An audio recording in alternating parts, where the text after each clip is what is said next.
우리는 그 주일 예배를 통해서 코끼리와 기수라는 그런 말씀 제목을 가지고 말씀을 나누고 있습니다. 우리가 우리 자신을 생각할 때요, 또는 누군가를 생각할 때 그런 이미지로 보시면 이제 도움이 좀 되시지 않을까 생각을 해요. 우리 인간이란 존재는 커다란 코끼리. 코끼리는 뭘 나타낸다고 했습니까? 우리의 감성이라고 그랬죠, 그렇죠? 우리의 무의식, 우리가 알 수 없는 무의식, 감성을 나타낸다고 했고요. 그런 커다란 코끼리 같은 그런 무의식 감성으로 이루어진 그런 존재와 그 다음에 그 위에 올라타고 있는 기수가 있다 그랬어요, 그렇죠? 조그만 기수지만 누구라 그랬습니까? 의식 세계 우리 이성, 이렇게 코끼리의 기수가 올라탄 모습으로 우리를 이렇게 보시면 여러 가지로 우리 자신을 이해하고 또 함께 더불어 사이좋게 지내자 그랬죠, 그렇죠? 하는데 좀 좋은 통찰을 받아가지실 수 있으실 것입니다.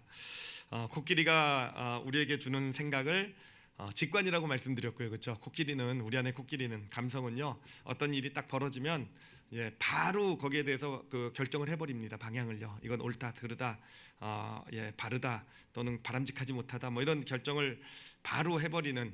그러니까 내가 그냥 바로 올라오는 거기 때문에 우리 어떻게 보면 통제가 안 되는 부분이라고 볼 수도 있을 것 같아요. 그런 직관을 코끼리가 주고요. 그렇지만 또 이 기수라는 존재는요, 이제 어떤 상황이 벌어지게 되면 우리 이성을 통해서, 사고를 통해서 우리에게 추론을 준다고 말씀을 드렸어요. 그래서 직권이 주어지고 나서 이제 그 기수의 추론을 통해서 또 상황을 우리가 이제 이렇게 받아갖게 되죠, 그렇죠? 옳다, 그르다 이렇게 받아갖게 되는 것. 그래서 이렇게 코끼리로부터 주어진 생각과 기수로부터 주어진 생각을 가지고 이제 우리 인간들은요, 모든 인간들은 자신의 삶의 어떤 모습, 방향을 이제 결정해 나가게 됩니다. 자, 그런데 우리가 지난 시간에도 나눴듯이 어떤 그런 현대 사회는요, 뭐를 절대화시키고 있냐면 우리의 이성을 절대화시키고 있어요. 기술을요. 그렇죠. 코끼리라는 존재는 어떻게 보면 불순물처럼 여기고 있다 그랬잖아요, 그렇죠? 하여튼 그리스 철학으로부터 시작해서 우리 서양의 어떤 그런 사상, 지금 주도적인 사상이 되어 있는 서양 사상이 바로 정말 이성이라는 존재를 아주 정말 절대화하고 있는, 인간을 인간답게 만드는 어떤 그런 흐름 가운데 우리는 지금 살아가고 있고, 그래서 우리도 정말 이성이 중요하다, 기수가 진짜 중요하다, 이런 인식을 가지고 살아가고 있는 것, 이것이 우리의 삶의 현실이 됩니다. 이런 어떤 현실 가운데 기독교도 영향을 크게 받았어요. 아주 절대적인 영향을 받았죠. 그래서 저도 신학교에 다닐 때 이제 우리 인간은 하나님의 형상으로 창조됐다라고 얘기하지 않습니까? 근데 하나님의 형상이라고 했을 때 여러 가지 하나님의 형상이 뭐냐, 여러 가지 논의들이 있지만 그 중에 가장 대표적인 것이 인간의 이성이었어요. 인간의 이성. 그러니까 인간의 이성을 가지고 있기 때문에 그 이성이라는 것이 우리를 하나님의 형상, 바로 우리 안에 놓여진 하나님의 형상의 핵심은 이성이다. 하나님의 형상이라는 건 뭡니까? 결국 다른 동물과는, 다른 어떤 존재와는 구별되는 어떤 정말 인간을 인간답게 만드는 것이 바로 하나님의 형상 아니겠습니까? 그러니까 기독교도 아마 여러분들도 그렇게 많이 배우셨을 것 같아요. 하나님의 형상하면 우리 인간은 이성을 가진 존재이기 때문에, 그러니까 이 기수가 우리를 하나님의 형상으로 만든다 라고 우리는 그렇게 사실은 어떻게 보면 그냥 자연스럽게 인식하고 있는지도 모릅니다. 그런데요, 여러분, 정말 그럴까라는 거예요. 정말 그럴까? 정말 우리 인간을 정말 인간답게 만드는 것이 그것이 바로 우리의 이성일까, 우리의 기수일까라는 거예요. 그래, 우리 이성, 우리 기수가요, 큰 일을 한 거는 맞아요, 그렇죠? 우리의 이성이 있기 때문에 우리가 과학을 발전시키고 기술을 발전시키고 해서 정말 어떻게 보면은 그런 과학 기술로 인해서 휴대폰 쓰는 동물 보신 적 있으십니까? 요즘은 원숭이가 쓸지도 모르겠네요, 그렇죠? 어찌됐든 이런 것, 인간과 우리 인간이 참 대단한 존재고 이렇게 어마어마한 존재인 게 마치 어떤 기술들, 발전된 어떤 과학들, 이런 것들로 우리가 누리는 것들로 우리는 생각할지 모르겠지만, 여러분, 그래요. 그러한 것들이 우리에게 편리함을 준 건 맞아요, 그렇죠? 우리에게 편리함을 주고요, 우리에게 어떤 안전을 주고 있는 것은 그 안에서 안전을 경험하고 있는 것도 맞을 겁니다. 그래요, 안락함을 주고 있는 것도 맞지만, 그러나 여러분, 정말로 우리 인간을 인간답게 만드는 것이 우리가 그런 편리함을 누리기 때문이겠습니까? 우리가 그런 안락함을 누리고 있기 때문에 나는 동물과 구별된 존재야. 와, 내가 이런 이런 좀 기가 막힌 기계들을 사용하고 있고 자동차를 타고 비행기를 타고 있기 때문에 우리는 동물과 구별된 인간다운 존재야. 진짜 그러겠느냐는 거예요. 여러분, 그게 그렇지 않지 않습니까? 정말 인간을 인간답게 만드는 것은요, 우리 인간이요 서로 사랑할 줄 아는 존재이기 때문에 그런 거 아니겠습니까? 그래요. 서로 사랑할 줄 알고요, 우리 이웃을 위해서, 누군가를 위해서 우리가 뭔가 베풀고 때로는 희생하고 어떤 그런 헌신하고 그 아픔을 알아주고 그러면서 함께 더불어 그렇게 살아갈 수 있는 존재이기 때문에, 그렇기 때문에 우리 인간이 정말 인간다운 하나님의 형상이라고 말할 수 있지 않겠느냐 하는 거예요. 그리고 우리 삶을 살아가면서 정말 우리가 언제 정말 어떤 인간이라는 어떤 그런 존재, 어떤 행복, 그 정말 어떤 자부심, 의미, 이런 것을 느끼느냐, 언제 느낄까라고 생각할 때, 여러분 절대로요 과학이 좀 발전하고 정말 우리가 기가 막힌 뭔가를 만들어내서가 아니라 정말 그런 우리 안에 있는 어떤 그런 사랑할 수 있는 능력 있잖아요, 그렇죠? 베풀고 나누고 희생할 수 있는 이 능력이 진짜 우리를 인간답게 만드는, 바로 하나님의 형상이 바로 그거 아니겠습니까? 그런데 이런 모습이요 어디에 자리 잡고 있겠습니까? 이런 것이 우리 기수가 하는 일이겠습니까? 아니에요. 우리 코끼리 안에 다 있다라는 거예요. 그러니까 하나님의 형상이 있는 곳, 이성이 아니라 코끼리예요. 우리 안에 있는 이 코끼리 감성 안에 정말 하나님의 형상이라고 말할 수 있는 정말 온갖 좋은 성품들, 하나님의 좋은 것들이 이 코끼리 안에 놓여 있다라는 겁니다.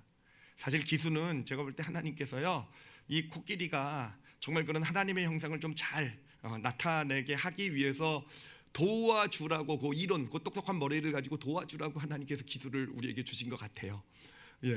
근데 안타까운 것은 뭐냐면은 우리 인간이 원죄를 짓게 되잖아요. 원죄를 짓게 되면서 죄성으로 우리는 물들게 되었어요. 근데 그 죄성으로 물든 영역도 어디냐면은요 바로 이 코끼리예요, 코끼리. 그렇기 때문에 우리 안에 감성 안에, 우리 코끼리 안에는요 그 죄성으로 인한 이기심이 자리 잡고 있잖아요, 그렇죠? 그래서 죄성으로 인한 이기심, 욕심, 내 뜻대로 해야 되고 내가 원하는 대로 해야 되고 나 하는 어떤 그런 것들이, 이 죄성으로 인한 욕심이 자리 잡고 있는, 그런 이기심이 자리 잡고 있는 영역도 바로 코끼리가 되는 겁니다. 기수는 코끼리가 그렇게 죄성 가운데 움직이게 되면 또 곳에 코끼리의 대변인이 돼가지고 코끼리가 그런 길을, 죄성의 인도함을 받는 길을 걸어가는 걸 그냥 옆에서 변호하고 어떤 편들어주고 하는 역할을 하는 게 기수에 지나지 않는다라는 겁니다. 자, 그렇기 때문에 정말 우리가 삶을 살아가면서요 정말 우리가 더 나은 사람이 되기를 원한다고 한다면, 정말로 우리 삶이 진짜 변화되기를 원한다고 한다면, 여러분 그 핵심은 어디 있느냐? 기수가 아니라 어디에 있다고요? 코끼리에 있는 거예요. 그래, 코끼리 안에는요 죄성으로 인한 이기심도 자리 잡고 있지만, 또 코끼리 안에는 무엇이 자리 잡고 있습니까? 하나님의 형상이 자리 잡고 있는 거예요. 우리의 코끼리가 요 죄성이 가리키는 방향을 향해 있었던 그런 삶을 살아가던 바로 그런 삶이잖아요. 그런 코끼리의 방향을요 바로 하나님의 형상이 나타나는 그 방향으로 돌릴 수 있게 될 때, 진짜 우리의 삶이 변화받는, 정말 인간다운 삶이 되어져가는, 하나님의 형상의 어떤 가장 좋은 것이 나타나는 그런 복된 삶이 되어져 가는 것입니다. 그러므로 변화를 위해서는요 우리 코끼리가 방향을 바꿔야 돼요, 그렇죠? 근데 문제는 무엇이냐? 기수는요 말을 잘 알아들어요, 그렇죠? 기수하고는요 소통하기가 쉬워요, 그렇죠? 말로 소통하면 되잖아요. 논리, 이론 막 증거 갖다 대고 해서 기수하고는 뭔가 소통을 하기 쉬운데, 이 기수하고의 소통을 함으로써 우리를 변화시키지 못하잖아요, 그렇죠? 코끼리하고 우리는 소통을 해야 돼요, 코끼리. 근데 코끼리랑 어떻게 소통하죠? 이게 문제예요. 코끼리, 기수의 언어는 우리가 잘 알고 있어요. 근데 우리는 코끼리의 언어를 모른다라는 것이죠, 그렇죠? 그래서 이제 이 코끼리와 소통할 수 있는 그 언어를 지금부터 좀 알아가 보려고 해요. 어떻게 코끼리와 소통할 수 있는지, 그 언어가 무엇인지 바로 예수님의 예를 통해서 오늘도 예수님의 도우심을 좀 받아야겠죠, 그렇죠? 예수님의 예를 통해서 같이 좀 살펴보도록 하겠습니다. 자, 오늘 우리가 함께 읽은 이 본문의 사건, 아주 유명한 사건이죠. 음행의 현장에서 잡힌 여인의 사건입니다. 뭐 잘 아실 겁니다. 이 종교 지도자들이 바로 음행의 현장에서 대낮에요. 음행의 현장에서 딱 여인을 잡아와서 예수님께 데려다 놓고 이런 사람은 뭐 율법에 보니까 돌을 쳐서 죽이라고 했습니다. 아주 심각한 범죄 아니겠습니까?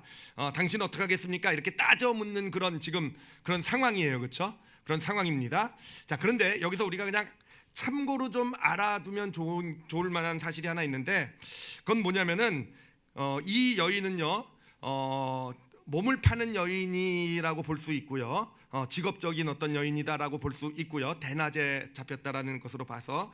그리고 또한 그 당시 어떤 직업적으로 몸을 파는 여인들은요, 대부분이 과부 출신이라는 거예요. 왜냐하면은 지금 사회와는 다르게 그 당시는요, 남편이 죽게 되면은요, 이 여인 혼자 이렇게 살아가는 길이 참 막막했던 시대였어요. 그렇기 때문에 어떤 이 과부들이 이제 마지막 택하는 어떤 그런 일이 바로 이제 몸을 파는 일이다라고 이렇게 보시면 될 것입니다. 자, 그러면 이제 그런 상황 가운데서 자, 이 사건을 우리가 함께 볼 때 우리가 좀 생각해봐야 될 문제가 있어요. 뭐냐면은 자, 이 여인이 음행이라는 것이 심각한 죄라는 사실을 분명히 알고 있었을 것입니다. 그렇죠? 왜냐하면 이 여인도 유대인이잖아요, 유대인. 그리고 또 뭐 종교 지도자들이 데려와서 돌로 치려는 걸 보니까 유대인이 아니면 그럴 의미가 없거든요. 율법을 어겼기 때문에 돌로 치는 건 해당이 안 되거든요, 유대인. 그러니까 이 여인도 분명히 이것이 정말 심각한 죄라는 것, 이 죄는 돌로 맞아 죽어야 되는 죄라는 걸 알고 있었을 거예요. 그런데 그럼에도 불구하고 이 몸 파는 일을 그만두지 못했잖아요, 그렇죠? 왜 그랬을까요? 왜? 아는데, 이게 죄라는 걸 아는데, 이거 갖다가는 정말 인생이 끝날 수 있다는 걸 알면서도 왜 몸 파는 일을 그만두지 못하고 계속 해오게 되었을까요? 왜 그렇겠습니까? 이 여인에게 물어보면 뭐라고 대답했을 것 같으세요? 한번 여기 잠깐 와달라 그럴까요? 한번 물어볼까요? 뭐라고 대답했는지 사실은 우리 쉽게 대답할 수 있어요. 왜 그렇겠습니까? 먹고 살 길이 없어서겠죠, 그렇죠? 과부로서 지금 이 이스라엘 이 사회에서 먹고 살 길이 없으니까 그렇잖아요. 아마 딱 우리한테 따질지도 몰라요. 또 당신도 한번 내 처지가 돼 보십시오. 나처럼 진짜 과부가 돼 보십시오. 또 어떻게 할 수 이렇게 이것밖에는 당신도 이렇게 살아갈 수밖에 없다는 걸 알게 될 것입니다. 이렇게 따지지 않겠습니까? 자, 그런데요, 여러분, 이거는요 거짓말이에요. 이건 거짓말입니다. 스스로도 속아 넘어간 거짓말이에요. 스스로도 진실로 믿고 있겠지만 사실은 거짓말입니다. 제가 거짓말이라고 당당하게 말할 수 있는 이유가 있어요. 왜냐하면 오늘 이제 이 사건을 보면은 이제 사건 끝에 예수님께서 그렇게 말씀하세요. 가서 이제는 다시는 죄를 범하지 말라라고 말씀을 하십니다. 그런데 기독교 전승에 따르면은요, 이 여인은요, 이 사건 이후로 더 이상 음행을 그 길로부터 떠나가게 돼요. 그리고 예수 그리스도를 따르는 그런 삶을 살아가게 되었다고 합니다. 자, 그러면 생각해 보세요. 이 여인이 지금도 여전히 그 예수님의 말씀을 듣고 난 다음에 상황은 바뀐 게 없다라는 거예요. 예수님께서 그 사람에게 살 길을 열어줘서 장사를 하나 시작하게 해주셨다라든지, 아니면 뭔가 살 길을 열어주셔가지고 이렇게 하면 너 먹고 살 수 있을 것이다, 그 길을 예비해 주신 게 아니라는 거예요. 예수님이 그 여인에게 죄를 짓지 말라라고 말씀하셨지만 이 여인의 상황은 변한 게 하나도 없다라는 거예요. 변한 게 하나도 없는데, 그런데 이제는 죄를 짓지 아니하고 음행의 죄를 짓지 않고 살아가게 되었잖아요, 그렇죠? 그러면은 먹고 살 길이 없어서 이 길을 갑니다라는 것은요 거짓말이잖아요, 그렇죠? 누가 만들어낸 거짓말이겠습니까? 이 여인 안에 있는 코끼리와 기수 중에서 누가 만들어낸 거짓말이겠습니까? 기수가 만들어낸 거짓말이라는 거예요. 대부분 그래요. 우리의 삶도요, 우리가 어떤 상황 가운데서 어쩔 수 없이 이걸 하고 어쩔 수 이렇게 할 수밖에 없고 이런 얘기를 할 때 보면은요, 사실은 나도 그걸 사실처럼 믿고 너무 당연한 것처럼 얘기하지만 사실은요, 어쩌면 우리도 거짓말을 하고 있는 건지도 몰라요. 우리 기수가 거짓말을 하고 있는 것. 그런데 기수는 왜 거짓말을 하는 거겠습니까? 누구를 보호해 주려고 거짓말하는 거겠습니까? 코끼리를 보호하려고 하는 거예요. 사실은 코끼리가 방향을 틀어서 그래도 어떤 과부가 되었을 때 열심히 그래도 죄를 짓지 않고 살아가려는 그런 삶에서 방향을 틀 수밖에 없었던 그런 아픔이 코끼리에게 있었던 것이고요. 그래요. 그렇게 죄 짓는 길을 선택하고 그 길을 방향을 걸어가게 될 때 기수는요 그런 코끼리를 변호해 주는 거예요. 이 거짓말을 통해서 스스로도 그걸 믿어가면서 너도 먹고 살 길이 없는데 너도 한번 이 상황이 돼봐라. 그러니까 여러분 사실 코끼리에게는요 다른 이유가 있는 거예요. 다른 이유가 있는 거예요.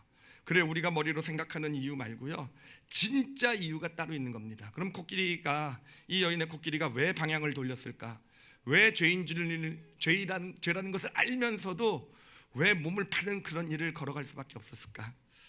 제가 이 질문을 가지고요 이 질문을 던져놓고 이제 묵상을 했어요.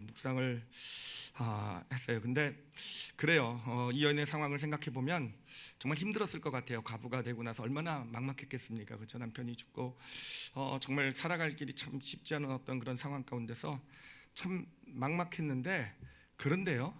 사실 이 여인에게 소망이 좀 있었을 것 같아요. 왜냐하면은 여러분 이스라엘의 율법에 가장 중요한 것 중에 하나가 뭐냐면은 그들은요 어떤 마을 자체가 신앙 공동체입니다. 예, 교회와 같은 신앙 공동체예요. 그리고 하나님이 주신 가장 큰 명령이 뭐냐면은 과부와 고아를요 이 마을에서 돌아보라는 거예요. 예, 그러니까 먹고 살 길이 없는 스스로 살 수 없는 존재들을 이렇게 돌보아 주면서 함께 그렇게 어떤 세워져가는 그런 공동체였다라는 것이죠. 이런 증거는요 사실은 다른 성경에도 나옵니다. 그 룻기를 보면 구약의 룻기를 보면은 룻이라는 여인이 과부가 되었잖아요. 먹고 살 길이 없게 되었을 때 이 보아스라는 어떤 부자가 이 룻이 먹고 살 수 있게 하기 위해서 아주 정말 아름다운 배려를 해주잖아요, 그렇죠? 곡식을 이렇게 가져갈 수 있도록 배려를 해주게 되는 그런 이야기들 이게 하나님의 어떤 율법의 어떤 모습이라는 것이죠. 그래서 이 여인도 참 어렵고 참 막막하긴 했겠지만 나름 그래도 소망이 있었을 것 같아요. 그래요. 근데 제가 이런 질문을 또 해봤어요. 어떤 질문이냐면은 만약에 그럼에도 불구하고 이 여인은 지금 몸 파는 일을 하게 되었단 말이에요. 그렇죠? 결국은요. 근데 만약에 그 마을에 있는 사람들 중에서 단 한 사람만이라도 이 여인의 편을 들어줬다고 한다면 어떻게 됐을까라는 거예요.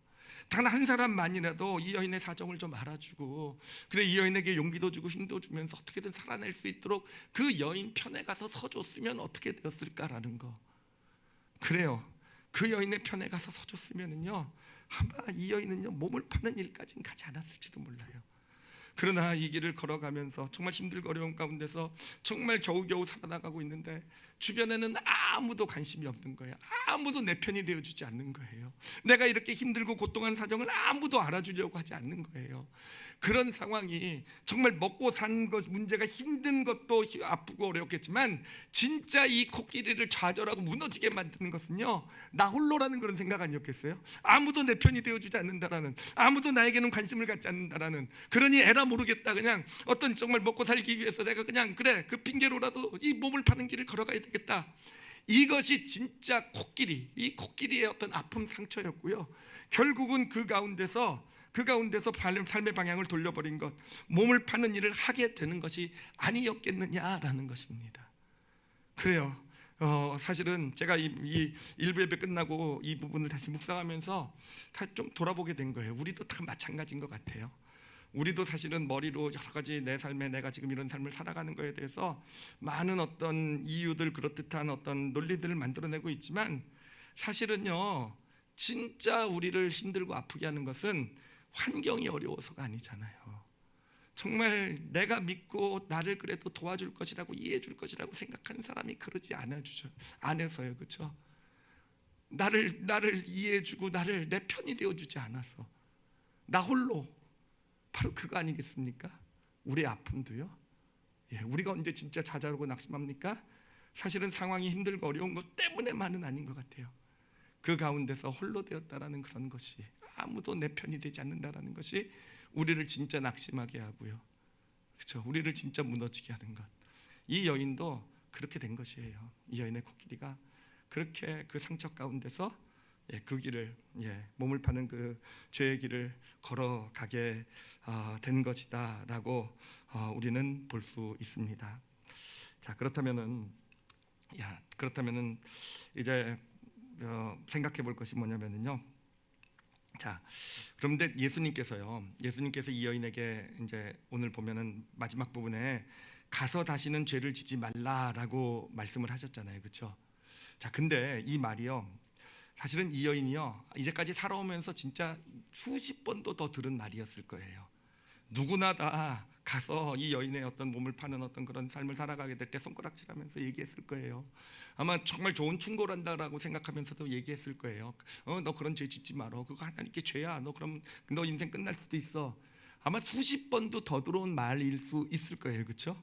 자, 근데 똑같은 말인데 참 신기하게도 그 수십 번 수백 번 들었던 말에는요 코끼리가 꿈쩍도 하지 않았다라는 거예요.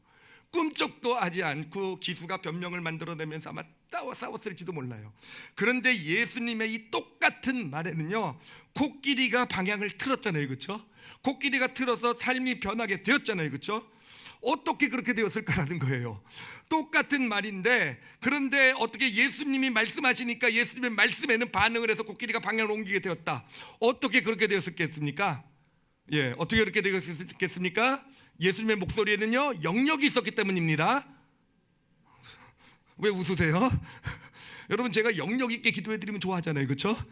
예, 영역 있게 그냥 꽉꽉 눌러서 그냥 주시 없어서 그런 뭔가 마치 받은 것 같고 막 이렇게 느끼지 않으세요? 그냥 전저만 느끼고 있었던 거군요. 예, 그래요. 목소리가 힘이 있고 영성이 있고 이런 거 아니에요. 여러분, 예수님의 어떤 이 말에 이 여인이 반응했던 이유는 뭐냐면요, 예수님께서만은요 끝까지 이 여인의 편을 들어주셨기 때문에 그런 거예요. 그래요. 어떻게 보면 자신도 모르고 있었을지 모르지만 이 코끼리 아픔이 뭐라 그랬어요? 아무도 내 편을 들어주지 않는 어떤 그런 이 정말 힘들고 어려운 세상 가운데 나 혼자 남겨졌다는 그것이 결국은 코끼리로 하여금 방향을 돌리게 만든 거잖아요. 그런데 지금 결국은 올 일이 드디어 온 거고요, 그렇죠? 그 죄 때문에 돌을 맞아 죽을 수밖에 없는 상황 가운데 온 거고요. 그런데 예수라는 사람이 나타나더니 그러더니요 죄 없는 자가 먼저 돌로 치라고 하더니 그래 자기를 돌로 치라고 얘기를 해요. 그러더니 바로 그 돌을 들어서 그 돌을 맞는 그 위치, 그 여인의 위치에 예수님도 끝까지 같이 서 계셔 주신 거잖아요. 그 돌을 맞는 위치에 같이 함께 그 편이 되어 주신 거잖아요. 아무도 편이 되어 주지 않았던 그 여인의 편에 이 예수님은 서 주신 것이고요. 여러분, 그것이 코끼리로, 그 여인의 코끼리로 하여금 그 방향을 예수님께로 돌리게 한 거예요. 그리고 예수 그리스도의 그 음성을 듣게 한 것이고요, 그렇게 삶을 변화되는 그런 놀라운 역사가 나타나게 된 것입니다. 자, 여기서 코끼리의 언어에 대해서 말씀드릴게요. 코끼리의 언어, 코끼리를 움직이게 만드는, 코끼리가 알아듣는 언어가 있어요. 그 언어를 뭐라고 얘기하는 거냐면요, 두 글자로 그 언어를 공감이라고 얘기하는 겁니다. 공감, 같은 것을 느껴주는 거예요. 코끼리는요 누군가가 같은 것을 느껴줄 때, 공감하게 될 때요, 그 공감에 반응하는, 공감의 언어를 통해서 소통하는 존재가요 우리 안에 있는 코끼리가 된다라는 것입니다. 자, 제가 읽고 있는 그 Righteous Mind라는 이 설교에 참고가 되는 그 책에서요, 그 저자가 공감에 대해서 이렇게 말을 합니다. 공감에 대해서요, 다른 이의 고통과 기쁨을 고강도로 느끼는 데에서는 그 어떤 영장류도 사람을 따르지 못한다. 예, 사람을 따르지 못한다. 무슨 얘기인지 아시겠어요? 그러니까 다른 사람이 어떤 그 고통을 느끼거나 기쁨을 느낄 때요, 우리 인간은요 그것을 아주 고감도로 느낄 수 있다라는 거예요. 그리고 그것이야말로 인간만이 가지고 있는 능력이다라고 얘기하고 있다라는 거예요. 바로 이것을 가지고 어떤 실험을 했냐면은 어떤 한 사람이 이제 실험실에 앉아 있는 다른 사람을 이제 보게 만듭니다. 이렇게 다른 사람을 보게 만들고요. 그리고 그 지켜보는 사람에게 이제 뇌에다가 뭐 꽂았겠죠, 그렇죠? 영화 같은 거 보면 막 여러 가지 꼽더라고요, 그렇죠? 그리고 나서 이제 뇌파를 검사를 하는 겁니다. 근데 검사를 하는데 어떤 현상이 나타나냐면은 저 사람이 미소를 짓잖아요. 저 사람이 미소를 지으면은요, 이 지켜보고 있는 사람의 뇌에서도요 미소 짓는 것과 똑같은 반응이 나타난대요. 예, 여러분, 그거는 우리가 꼭 뇌파를 찍지 않아도, 이거 분석하지 않아도 알죠. 저 사람이 웃으면 괜히 웃게 되죠, 그렇죠, 같이요? 제가 한번 미소 줘볼 테니까 한번 해보세요. 저보다 더 크게 웃으시네요. 여러분에게 그런 그 공감의 능력이 있으신 거예요. 어찌됐든 그렇다라는 겁니다. 마찬가지로 슬픔과 고통을 가지고도 똑같은 실험을 해봤대요. 근데 바라만 지켜만 그냥 그 사람을 바라만 보고 있어도요, 그 사람이 느끼는 슬픔, 고통 가운데 그 사람의 뇌파, 그 뇌파에서 나오는 그런 모습하고 똑같은 작용, 정말 똑같은 그런 어떤 그 뇌의 작용이요, 이 지켜보고 있는 사람에게도 나타나게 된다라는 것입니다. 바로 인간만이 가지고 있는 아주 특별한 능력이라는 거예요, 이 공감이라는 능력이. 근데 여러분, 이 공감이 과연 누가 가지고 있는 능력일까요? 우리 안에 기수가 가지고 있는 능력일까요? 아니면 우리 안에 있는 코끼리가 가지고 있는 능력일까요? 여러분, 기수는요, 공감이라는 것을 가질 수가 없어요. 말도 안 되잖아요. 저 사람이 웃는데 나랑 무슨 관계가 있다고 내가 웃습니까? 그렇죠? 저 사람이 고통하고 있고 저 사람이 지금 슬퍼하고 있는데 나한테는 그런 고통과 슬픔의 일이 전혀 나랑은 상관없는 일인데, 내가 왜 저 사람을 바라보고 있다고 저 사람과 똑같이 고통을 느끼고 어떤 그런 슬픔을 느껴야 되겠습니까? 이 기수 이성, 이 기수로 볼 땐 말도 안 되는 일이라는 거죠. 그런데 그럼에도 불구하고 같이 슬퍼하고 같이 고통할 수 있고 같이 미소 지을 수 있는 것은 누구 때문에 그런 거겠습니까?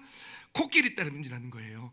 우리 안에 있는 코끼리에게는요, 바로 이 공감의 능력이 있다라는 겁니다. 바로 우리 안에 있는 코끼리들은요, 바로 이 공감, 누군가를 나를 공감해 주게 될 때, 그래요, 공감해 주게 될 때 기수는 못 알아들어도, 기수는 그게 무슨 의미인지 알지 못해도 코끼리는 그 공감에 반응을 하게 된다라는 거예요. 그 공감에 반응을 하고 그 방향을 돌리게 된다라는 것입니다. 여러분, 이게 예수님께서 소통하신 방법이에요. 예수님은요, 어떻게 소통하셨는가? 예수님은 공감을 통해서 소통하신 겁니다. 공감을 통해서 기수가 아니라 그 사람의 코끼리와 대화를, 그 코끼리와 소통을 하신 거예요. 그래, 오늘 우리가 나눈 이 음행의 현장에서 잡힌 여인에게도요, 그래요, 그 예수님이 끝까지 그 여인 편에 서주신 것은 무엇입니까? 그 여인의 그 아픔, 그 처지를 공감해 주신 거 아니겠습니까? 그러니까 그 예수님의 공감해 주신 그 공감에 이 여인의 이 코끼리, 절대로 변하지 않았던 어떤 그런 핑계와 변명, 세상을 향한 원망 가운데 나는 이 길을 나는 몸을 팔 수밖에 없었던 그런 사정이야, 그렇게 생각하고 있었던 그 사람이요, 그 사람 안에 있는 코끼리가 방향을 돌려서 예수님을 바라보게 된 거 아니겠습니까? 그래요. 이 나병 환자 얘기도 마찬가지입니다. 나병 환자에도요, 예수님이 가서 그 사람 나병 환자를 보고 머리를 손으로 그 몸을 만져 주셨잖아요. 그 나병 환자의 기수는요, 전혀 이해하지 못했을 거예요.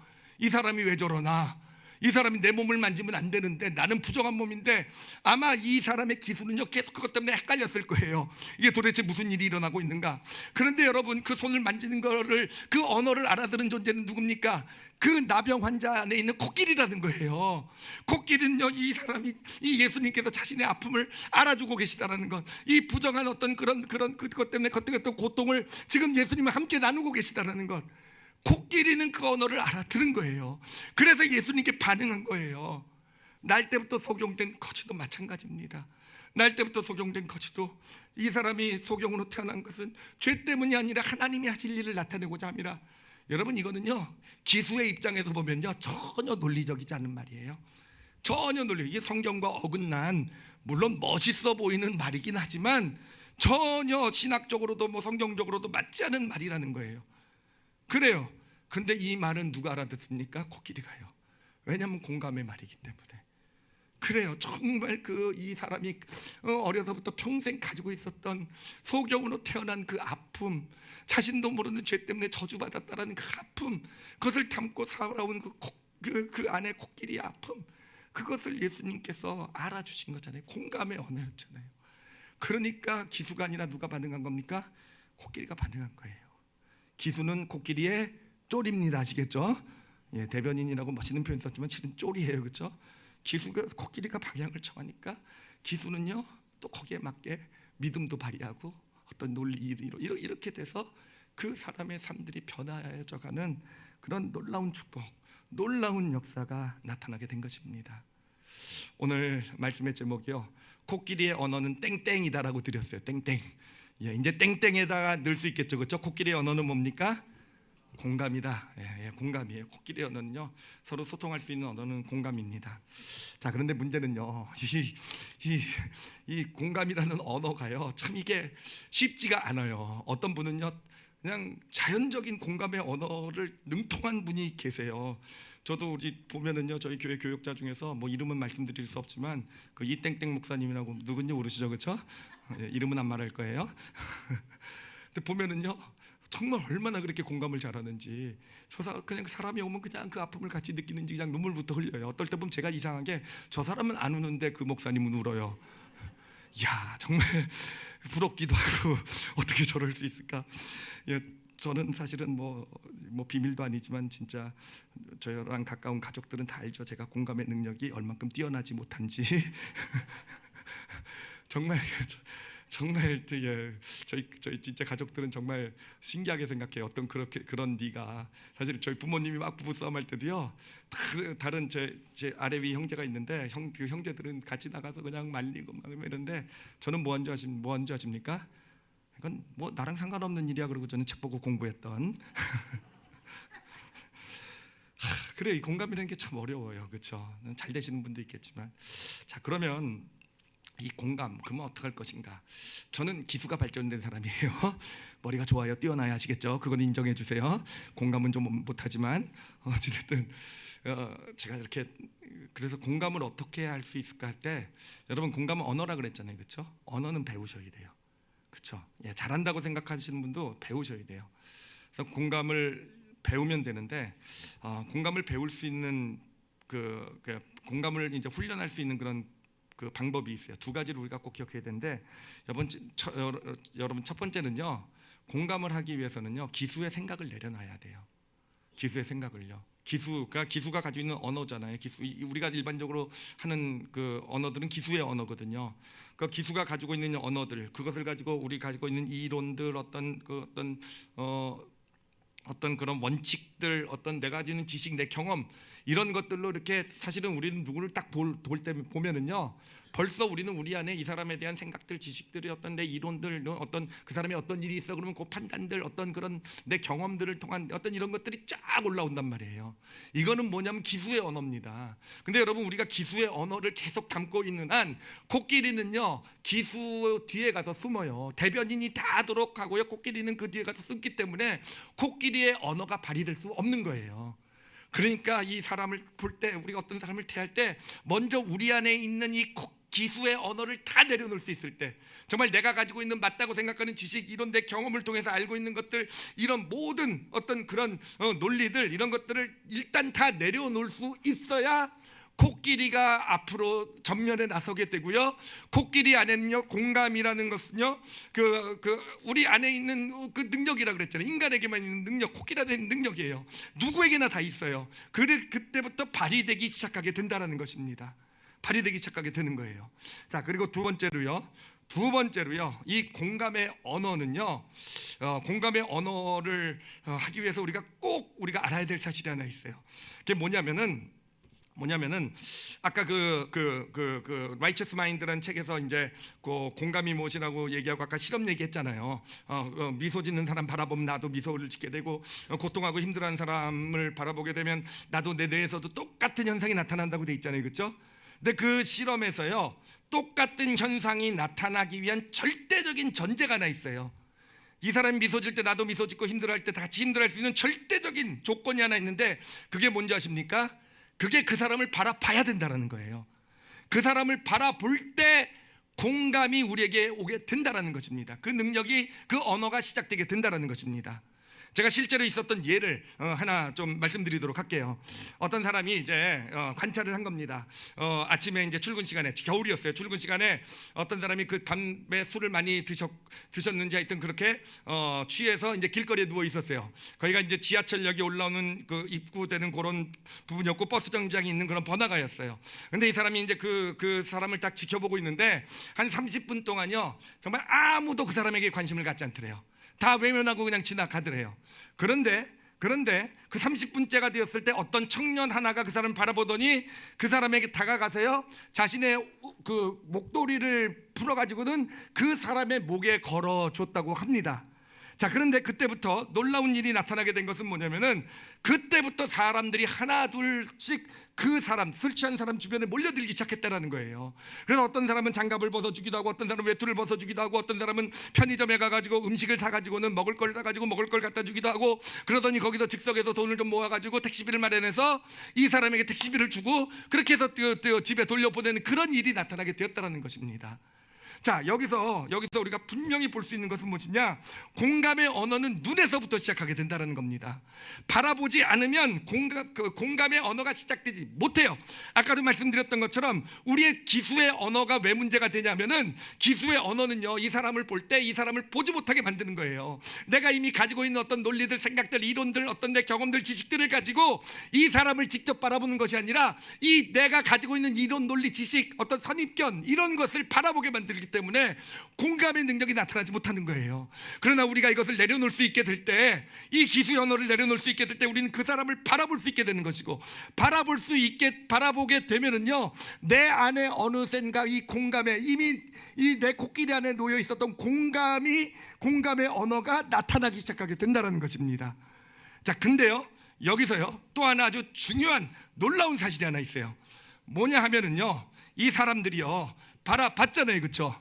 그러면서 공감의 언어가 시작됐잖아요, 그렇죠?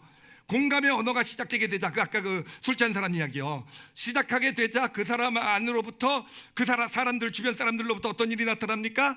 뭔가 돈도 주고 옷도 벗어주고 뭐 장갑도 벗어주고, 아마 나중에는 옷 벗어준 거 후회할지도 모르겠어요, 그렇죠? 아이고 그거 명품이었는데 막 이러면서, 야 그 장갑 얼마짜리인데 내가 그때 왜 그랬을까, 막 이런 후회는 됐을지 모르겠지만, 그 당시에는 그런 모습들, 막 편의점 가서 그리고 자발적으로 돈을 모아가지고 우리 택시비라도 도와줍시다, 이런 모습들이 나타나게 되었단 말이에요. 여러분, 그것이 무엇입니까? 저는 그것이 바로 하나님께서 우리 안에, 우리 코끼리 안에 놓여주신 하나님의 형상이라고 믿어요. 우리 안에는 그런 아름답고 좋은 모습들이 있어요. 나밖에 모르는 그런 어떤 그런 우리의 평소의 모습이지만, 우리 안에는 그렇지만 그 안에 감춰진 누구를 돕고 사랑하고 섬기고 내 거를 희생하고 나눠주고, 그러므로서 다른 사람들이 그 사람이 잘 되어져 가는 것을 보면서 기뻐하고 즐거워하고 행복해하는 진짜 하나님의 형상이 있다라는 겁니다. 그런데 그런 하나님의 형상이 언제 나타나는지 아십니까? 그 하나님의 형상이 언제 나타나게 되는가? 바로 공감하기 시작할 때 나타나게 된다는 것이에요. 공감하기 시작하게 될 때.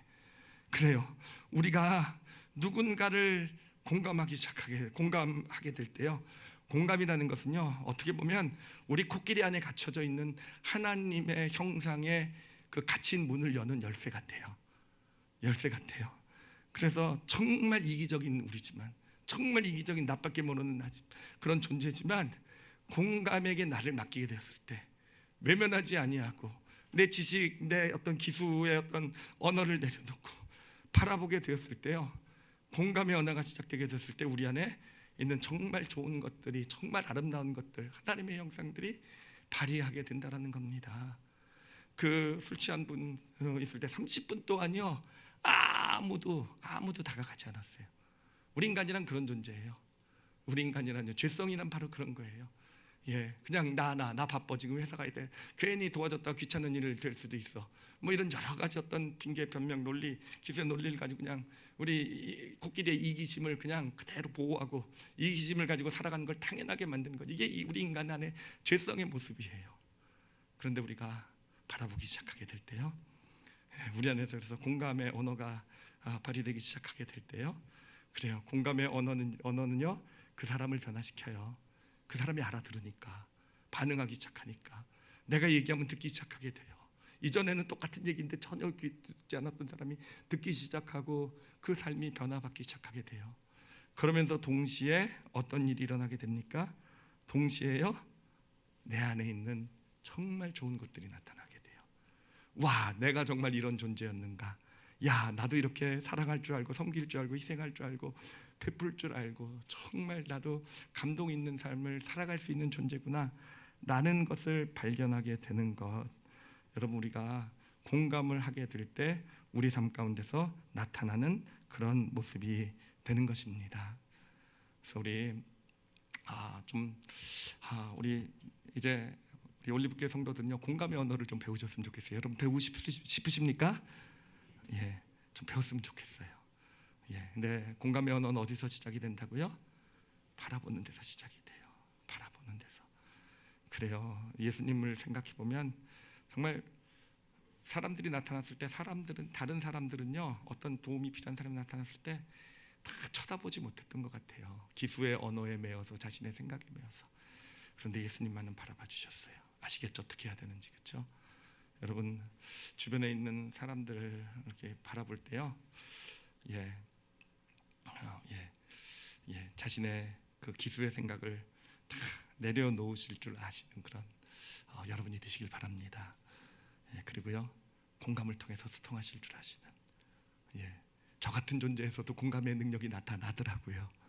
근데 제가 하나 최근에 발견한 것이 뭐냐면은요, 정말 그런 발견을 했어요. 제가 이 준비하는 예화는 쓰면 안 되는데, 나 오늘 집에 못 들어가는데 아니, 제 아내하고 이제 차를 타고 가다가 이제 하여튼 제가 잘못했죠. 늘 제가 잘못해요. 아시겠죠? 내 아내가 저한테 너무 아픈 말을 하는 거예요. 너무 아프고 힘든 말을 하는 거예요. 저도 일순간 너무 힘든 겁니다. 그 말을 들었을 때 왜 꼭 저런 말을 나에게 해야 될까? 근데 제가 그때 이 말씀을 전하고 있잖아요. 그래서 제가 그때 그런 가운데 깨달았다는 게 뭐냐면은, 저것은 진심으로 나온 말이 아니라 지금 뭔가 마음이 되게 힘들고 코끼리가 아프고, 그 코끼리를 보호하기 위해서 기수는요 머리가 좋거든요. 제가 어떤 말 들으면 마음 아파하고 힘들어할지, 기수가 한 말이다라고 이렇게 보게 되었어요. 그러니까 참 아프긴 했지만 그 말에 신경을 안 쓸 수 있게 되더라고요. 그 말에 신경을 쓰지 않을 수 있게 되더라고요. 그러니까 그 말을 신경 쓰지 않게 되니까 그때부터 뭐가 보입니까? 제 아내가 보이게 되는 거예요. 지금 어떤 마음이고 어떤 아픔이고 지금 코끼리가 어떤 모습이고. 그리고 나서 저에게서 뭐가 나타났겠습니까? 공감이요. 저 혼자 생각에 아내는 그렇게 안 생각할지도 모르겠어요. 어찌됐든 우리가 많이 어려운 점이 그런 거예요. 우리는 자꾸 우리가 그냥 겉으로 보여지는 표정들, 행동들, 그 사람의 언어만을 이렇게 나에게 하는 말만 들을 때는요, 우리는 자꾸 뭐라 그러나 그 사람을 그런 모든 것들이요, 그 사람을 바라보지 못하게 만들더라고요. 있는 모습 그대로 바라보지 못하고 그 언어를 가지고 어떻게 나에게 이런 말을 할 수 있고, 어떻게 그런 행동을 할 수 있고, 그것에 막혀서 결국은 공감하지 못하는 그런 모습이 우리에게 나타나더라고요. 준비도 안 한 이런 걸 지금 제가 왜 얘기하고 있는지 잘 모르겠어요. 그렇지만 정말 좀 알았으면 좋겠어요. 진짜로요.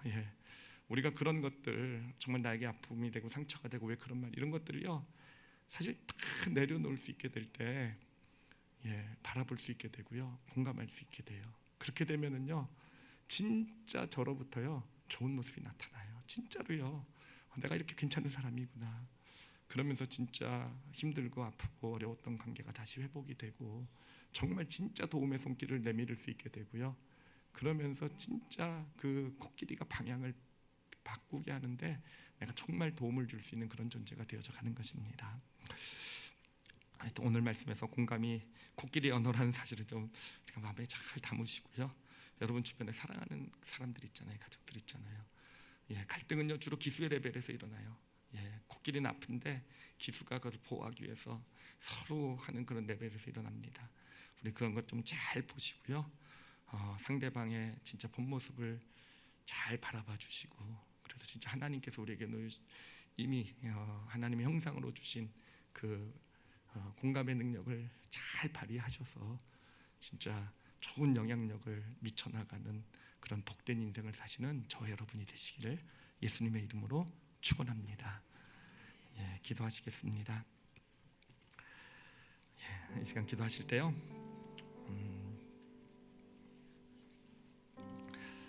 여러분 한번 누군가를 좀 생각해 봤으면 좋겠어요. 우리의 마음의 눈을 뜨고요, 우리 여러분 진짜 소중한 사람들 있잖아요. 근데 우린 소중한 사람들과 오히려 관계가 참 힘들잖아요. 그렇죠? 자녀와 또 남편과 아내와 부모와 또 가까운 사람들과. 여러분 그 이유는요 다 우리의 기수 때문이라는 걸 이 시간 좀 마음에 담으시고요. 그 사람이 나를 아프게 했던 말들, 행동들 이런 것들요 이 시간 좀 다 내려놨으면 좋겠어요.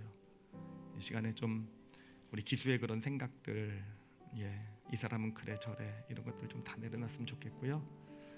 그리고 영혼의 눈을 뜨고요. 우리 영혼의 눈, 마음의 눈, 코끼리의 눈이에요. 코끼리의 눈은요 시공을 초월합니다. 코끼리의 눈을 뜨고 한번 그 상대방을 한번 좀 이 시간 바라봐 주시길 바랍니다. 한번 잘 바라봐 보세요. 마음에 담고요.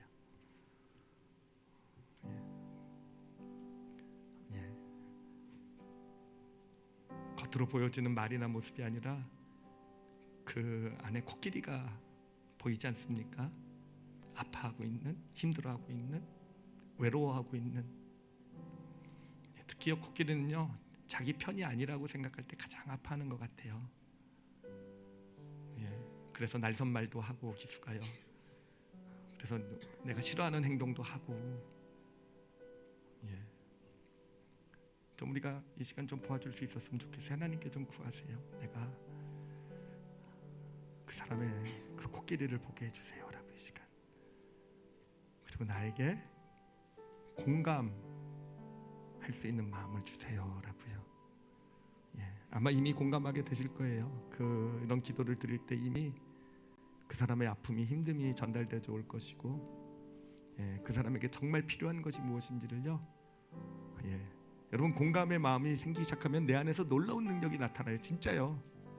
정말 내 안에서요 놀라운 인내심도 나타나고요, 놀라운 어떤 지혜도 막 주어지고요, 놀라운 어떤 그런 정말 필요한 것, 내가 희생하고 이런 모습도 막 나타나요. 하나님 정말 그렇게 정말 이 공감의 언어로 그 사람을 대해줄 줄 아는 자가 되게 해달라고 우리 그렇게 기도하셨으면 좋을 것 같습니다. 우리 오늘 말씀 우리 마음에 담으시고 우리 함께 우리 각자 통성으로 우리 함께 기도하시겠습니다.